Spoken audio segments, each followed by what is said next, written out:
Hello, my name's Dan and welcome back to the channel. In this video we're going to be swapping away from my usual telescope based imaging rig for something more portable, something like this. So this is my DSLR and it's on a star tracker. So the idea is I'm going to pack this away and I'm going to take it with me on a week-long trip to mid Wales where there's very low light pollution skies, so I'm really excited about that. And if the forecast is good, and we'll take this and hopefully get some nice wide angle Milky Way shots, most probably of the Great Rift region given this time of year, but they will look fantastic over those Welsh hills. So before I pack all this away, let's have a sit down and I'll just chat through the equipment I'm taking with me.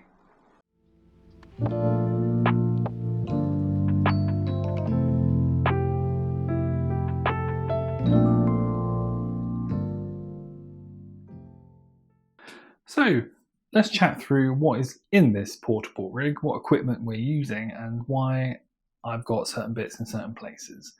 We are joined by my furry assistant Bruce, who is snoozing away there. Hopefully he won't mind me chatting too much while he snores away. Apologies if you can hear him. So let's get started. So this whole rig is sat on a quite sturdy carbon fibre tripod. The legs are nice and thick, so if there's a bit of a breeze out in the field, that shouldn't affect anything too much. And it's nice and lightweight, which is great. And on top of that is a leveling platform by, I think, Astro Essentials. This is a great little bit of kit because when you're out in the field, you can't guarantee that the ground you're using as your base is nice and level. So you can do as much as you can, but this has two bubble levels on it, one for sort of vertical and one for horizontal. So you can really dial this in and get it nice and level, which ultimately helps with your polar alignment.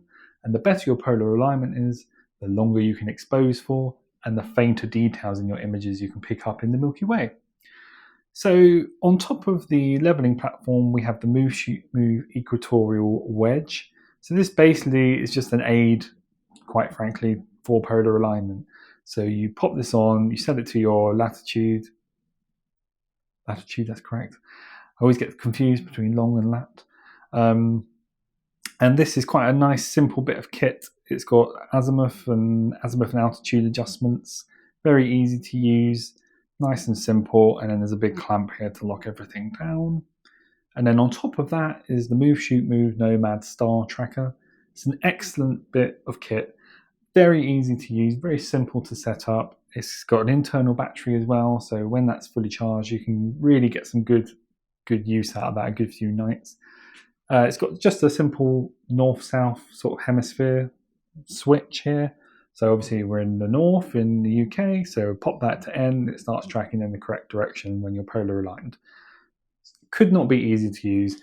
And there's a nice sort of hole here that goes through the unit where you can clip on a laser for aligning to Polaris for polar alignment.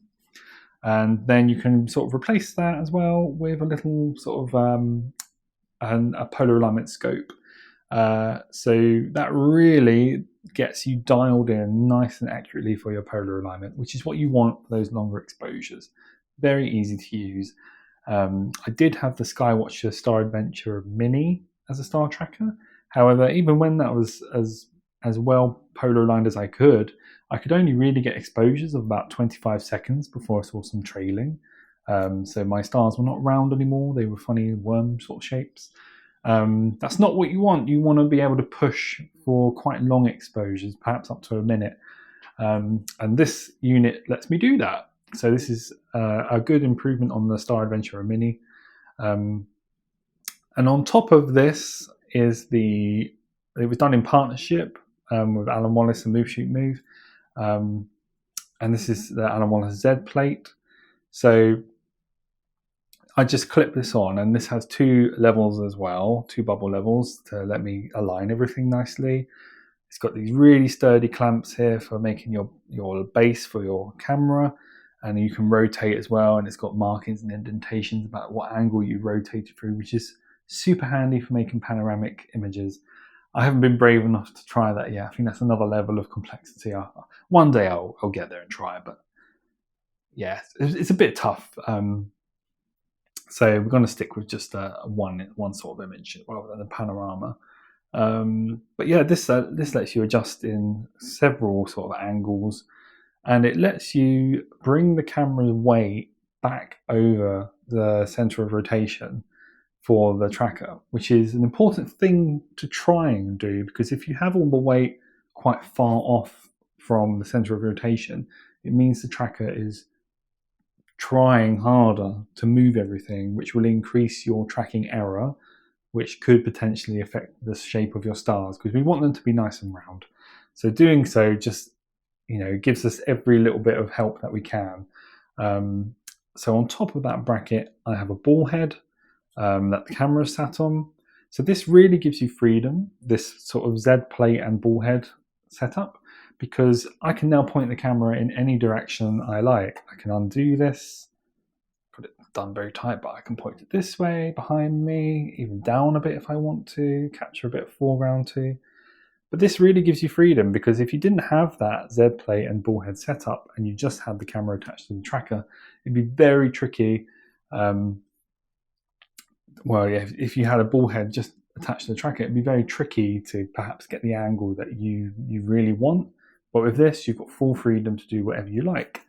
So once this is all nice and level, I can point this to where I want. And then on top of it, the business end is the Canon 600D or the Rebel T3i, whatever it's called. So I picked this up a few years ago when I first got into astrophotography on eBay. It's a Astro modified DSLR.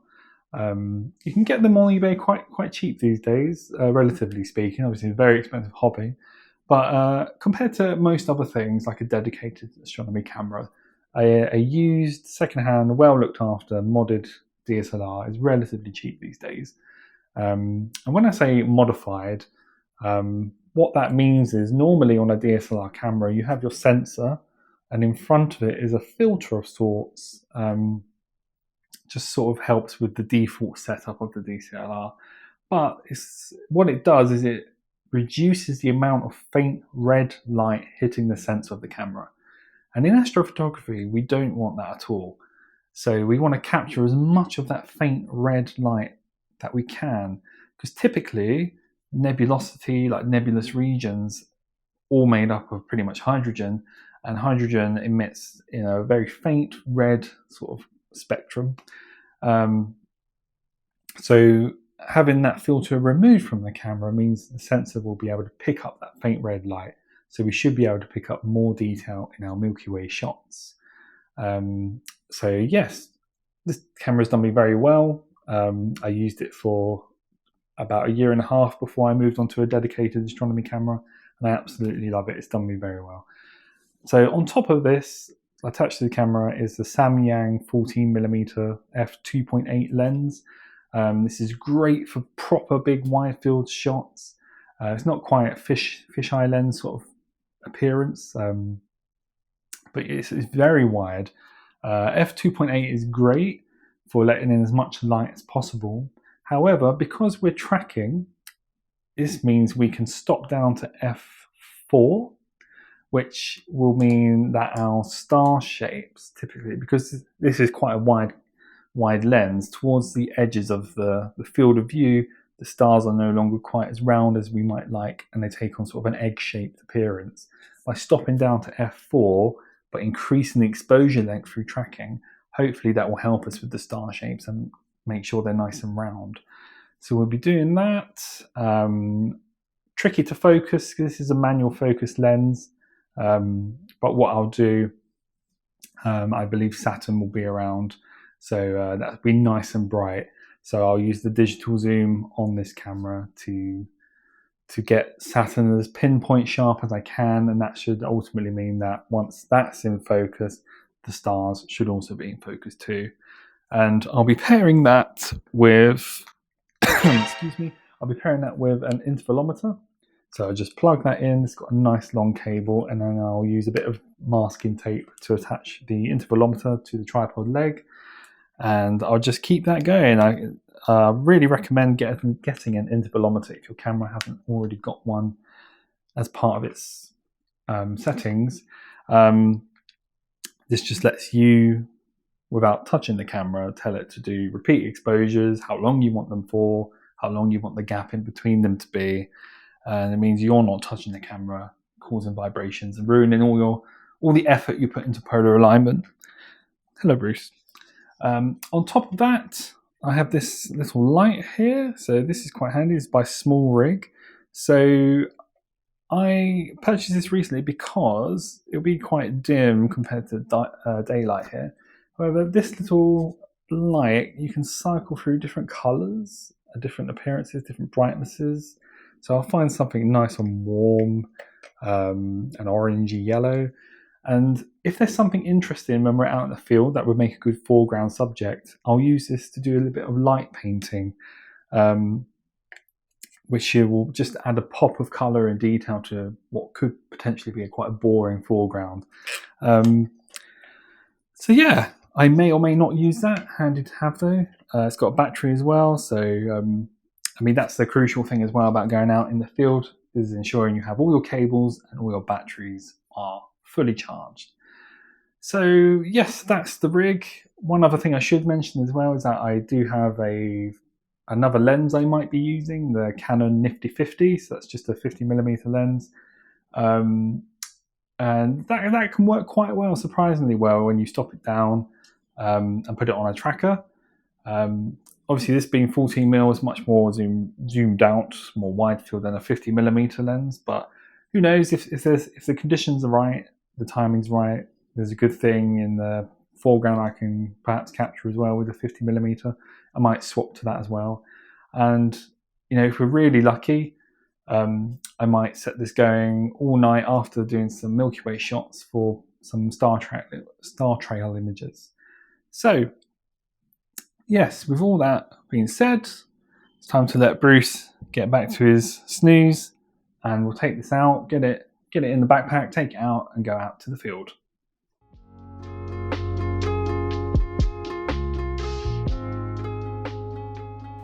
So with the car packed, we made our way onto our cabin in the woods stay we booked in Wales. It was quite the journey though, so we stopped at a National Trust place on the way in Herefordshire called Berrington Hall. It had amazing grounds and gardens and a big manor house that we could explore. And side note, in the grounds they had an almond tree, and for some reason it never dawned on me that they actually grow on trees and in these funny little green pouches. Big almond. Oh, it's slimy.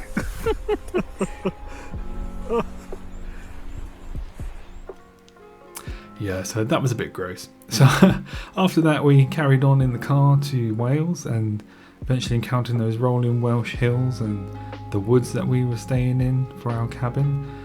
It was just such a nice drive, just amazing views on we go, and the cabin itself was an A-frame, sort of Scandinavian style cabin. It was very cosy and with fantastic views.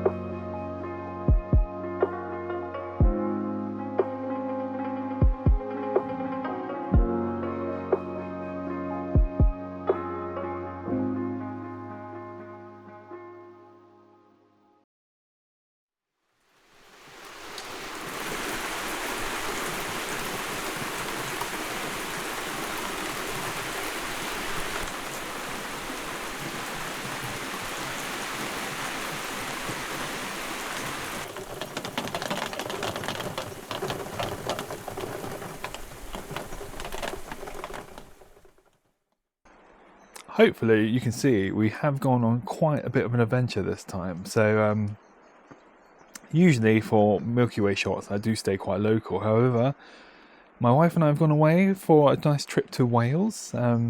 Unfortunately the weather has taken a turn for the worse, as you might be able to tell from the umbrella and the dark cloudy skies behind me.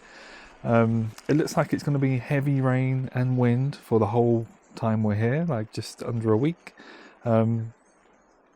So it's unlikely we'll be able to get the camera out and get some nice Milky Way shots, which is a shame because, well, over my shoulder is the cabin we're staying in. It's very nice and cozy. And And this way behind me is south, so it'd be great sort of direction for Milky Way shots, as the Milky Way core would rise almost vertically in the south around 11:30 to 12 p.m, so it would have been perfect. But this is how astrophotography goes in the UK. You can never trust the weather, never trust the forecast. It does mean we're going to have to rethink things slightly, and we'll still get an image perhaps when I get back home. But yes, still a very nice location. We're surrounded by woodland on like a working farm as well, so you can hear cows and sheep in the distance. Very nice, and I'm going to get back inside now and get a nice cup of tea. So I'll see you in a bit.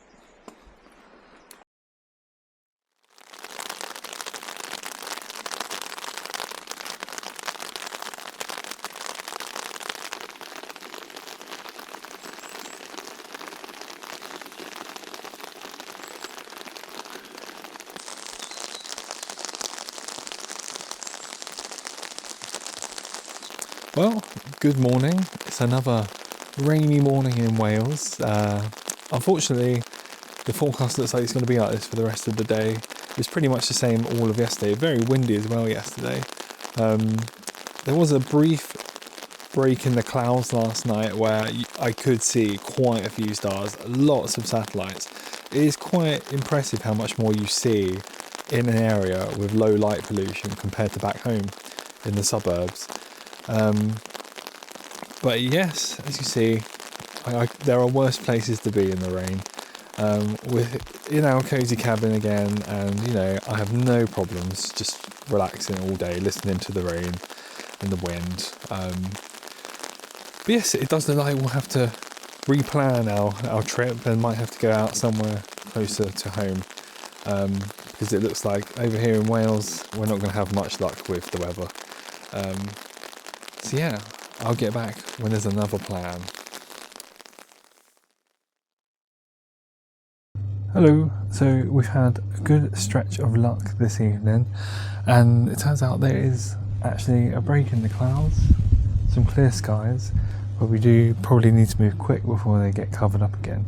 So we've got the whole setup here, and I'm just going to pop the laser on and get polar aligned roughly with Polaris, and then I'll pop the Polarscope on and really hone in and get it nice and accurate before I put the camera on top.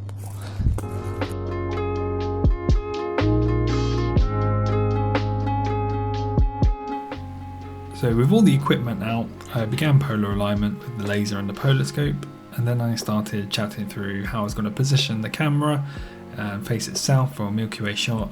However, I did notice that the moon had started creeping up over the crest of a hill, and so I thought I'll carry on and do a test exposure and hopefully get some results. However, you can probably see from my concerned looking face there, it did not look promising. So unfortunately, I feel like I've been a bit too excited about the break in the clouds after the bad weather and all the rain. You know, just a break in the clouds, and I've got all the equipment out. However, hopefully you can see from the test exposures I put up on the screen, you can see there are still quite a few big chunks of cloud going over, and with the moon as well, when you know it's not exactly south where the Milky Way is, but it's bright enough to really get in the way, and just make it not really feasible, unfortunately. It's a shame. I've still enjoyed the very clear skies though that are out here in Wales. A lot less light pollution, and it is amazing how much more you can see. It's just unfortunate about the clouds. Yeah, so I'm going to pack up, and I won't be defeated though, as when we get back home we'll go out to somewhere local and we will get a Milky Way image using the same equipment. Just hopefully we'll be able to time it a bit better with no rain and no clouds, how we like it. So yes, I'll be back when we're a bit more local. Well, whilst we had a very nice time in our cabin in Wales, you can probably tell I was a little bit disappointed on an astrophotography front that I didn't actually get to use the portable rig that I took with me. And I did consider chucking away all this footage, and you know, because there is no final image to share, despite me saying I would go out locally towards the end there, I thought actually this is a good opportunity to share a video about what the realities are of trying to do astrophotography in the UK. And you know, this is a really tough hobby to do generally anyway, even if you had amazingly clear skies all the time.